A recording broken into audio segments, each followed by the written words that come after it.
Hello everybody. So here I am. I'm going to do another quick tutorial on how I made my book page pumpkin. So what you're going to need is a older book. It doesn't really matter what kind of book it is. I had these lying in my craft. I have an attic in my craft room, so I had it in the attic. Wasn't using them. They were definitely thick enough to do the pumpkin in. If you didn't or don't have a book thick enough, I'm sure you can find one at a thrift store, or you can put up multiple books together, or magazines, or anything like that. So it took a while to get all the pages cut. Then I opened it up, folded it in half, and then just glue the binding together. And then I'm gonna just fold it the other way so that it is, it's holding the glue until it dries. My daughter gave up helping, so I took over her book. It just was too hard for her to try to navigate the scissors, so she was tired of crafting with mommy. So just go around and around. It does not matter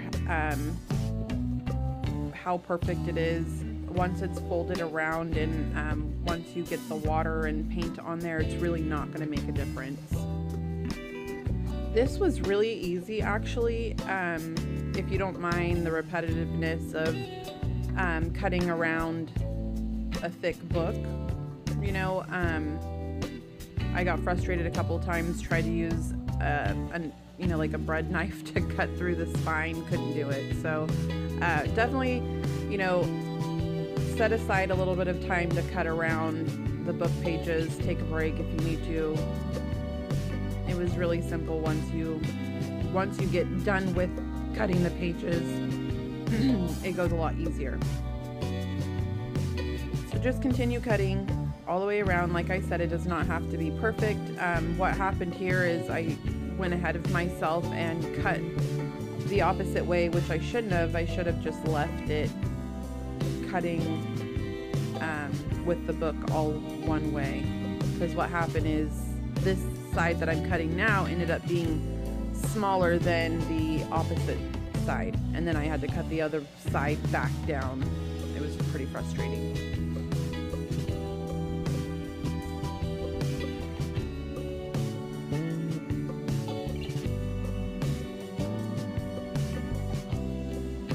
This is where I figured I should probably get my mat if I'm using that.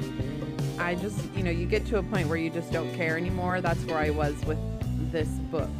And I don't want to make it sound like it was a difficult project, because it wasn't. It was just me trying to be fast and, get it done as quickly as I can without taking my time. But I think that's the point of this project also, is to not take your time.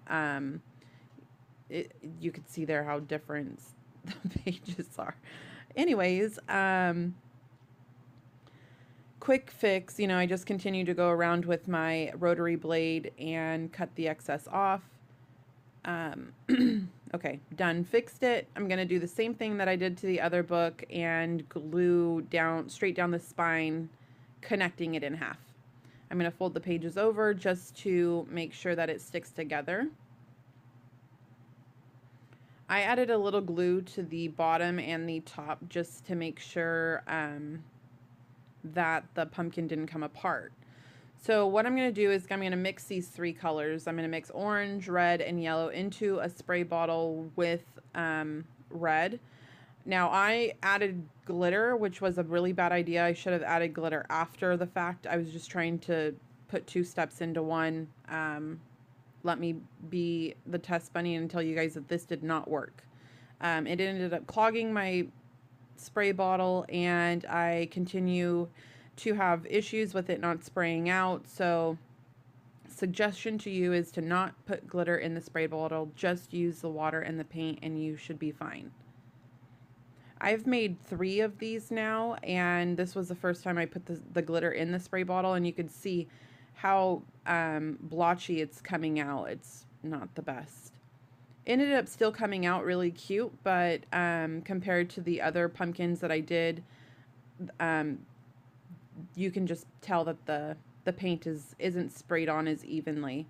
I wouldn't use spray paint until after maybe you already sprayed this with water, just because the water helps to crinkle the pages. And maybe, you know, like if I went in with this darker orange later on, I could go in with spray paint and spray paint a lighter orange or like a brown or a gold, or, you know, some type of added color onto it. But you could see how it starts to fill because of the water. You know, the pages are expanding, they're kind of starting to crinkle, and then your pumpkin starts to kind of take its shape.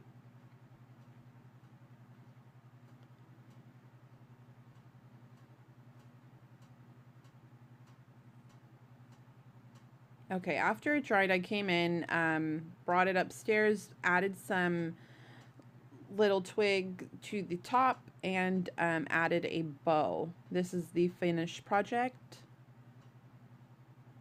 And here's another picture. Thanks for watching, everybody.